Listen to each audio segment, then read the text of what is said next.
Bismillahirrahmanirrahim. Assalamualaikum warahmatullahi wabarakatuh. Di sini saya akan mengulas tentang pendidikan. Nah, banyak sekali di antara doktrin dan juga dogma-dogma yang ditularkan oleh orang-orang tua kita, maksudnya oknum, tidak semua orang tua, bahwa semakin tinggi pendidikan kita, seorang anak itu pasti akan mendapatkan gaji yang besar. Nah, di sini saya akan mengulas bagaimana kiranya kita memberantas doktrin tersebut dari segi terminologi ataupun secara bahasa daripada makna daripada pendidikan itu sendiri. Baik, misalnya kita melihat dari ujar-ujar yang dikatakan oleh Pak Farudin Faiz, salah satu influencer atau salah satu orang yang dalam hal ini menekuni bidang-bidang filsafat, yakni semakin orang itu berpendidikan, semakin orang itu pintar, maka ia itu pasti baik. Kalau jahat berarti dia tidak pintar. Nah, alhasil semakin tinggi seseorang dalam ranah pendidikannya, semakin tinggi pula dasar etikanya. Nah, pertanyaannya adalah apa sebenarnya arti pendidikan? Kemudian apa yang mula-mula diharapkan oleh pendidikan? Lantas pekerjaan dengan gaji besarkah, mendapatkan gelar, atau bahkan supaya mendapatkan pasangan idaman? Nah, ini misalnya kita ambil contoh, kalau misalkan kita anggap pendidikan itu bertujuan, semakin tinggi pendidikan itu bertujuan untuk mendapatkan gaji yang besar. Kita ambil contoh saudara-saudara kita yang tinggal di Timur Tengah sana. Itu adalah negara-negara yang penghasil minyak terbesar dan termasuk negara-negara yang kaya, kita katakanlah Saudi Arabia. Nah, manakala mereka menganggap bahwa pendidikan itu bertujuan untuk mendapatkan hasil yang besar, gaji yang besar, maka dalam hal ini mereka tidak perlu untuk melakukan sepak terjang pendidikan yang lebih tinggi lagi dengan melanjutkan ke sarjana atau ke S2 dan lain sebagainya. Nah, baik. Oleh karena itu, mispersepsi atau miskonsepsi tentang hal itu perlu ditumbangkan, bahkan diceraikan sejauh-jauhnya.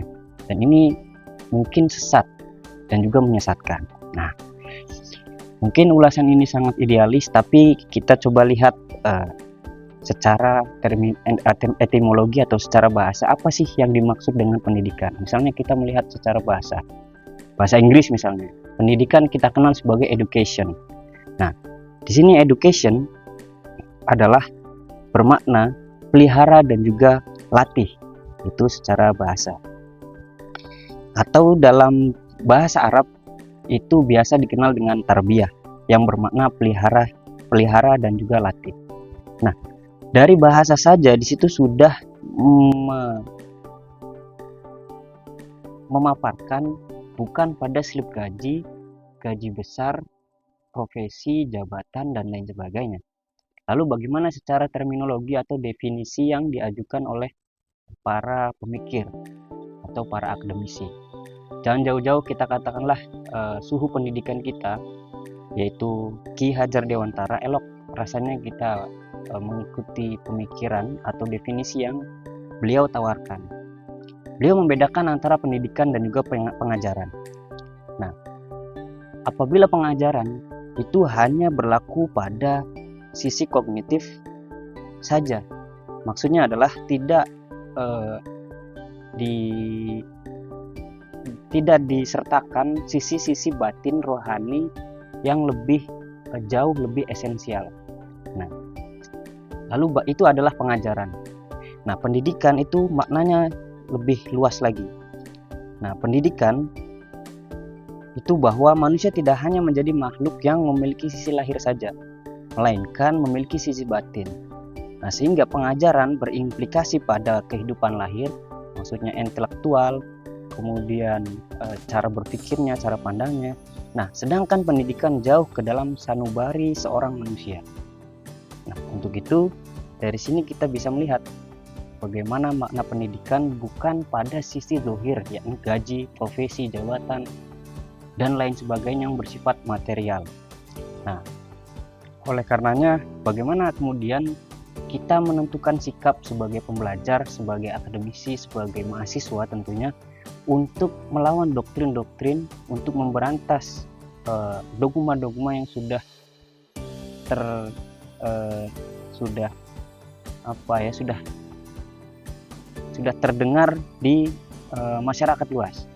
Nah, sekurang-kurangnya dalam mahasiswa itu terdapat tridharma dalam pendidikan, tridharma mahasiswa, tridharma perguruan tinggi.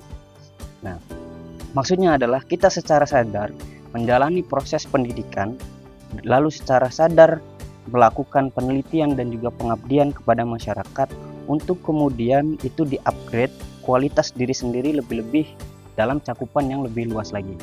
Nah, bagaimana memancar tularkan 3 dharma tadi, pendidikan, pengabdian, dan juga penelitian itu untuk dapat dimanfaatkan oleh masyarakat yang lebih luas lagi. Nah, bukan pada ambisi pribadi, kemudian keuntungan pribadi atau keluarganya sendiri, tidak. Itu yang ingin diharapkan oleh pendidikan. Terakhir yang ingin saya sampaikan, terdapat pesan yang menyentil lambung kita sehingga kita mengalami kronis ya mungkin ketika kita mendengar pesan ini. Ketahuilah bahwa budi itu berarti pikiran, perasaan, kemauan, dan pekerti itu artinya tenaga. Dengan adanya budi pekerti, tiap-tiap manusia berdiri sebagai manusia merdeka yang dapat memerintah atau menguasai diri sendiri. Inilah manusia yang beradab dan itulah maksud dan tujuan pendidikan dalam garis besarnya. Nah, dari pesan itu Ki Hajar Dewantara tidak berorientasi pada materi ataupun slip gaji. Demikian, Wallahu a'lam bishawab.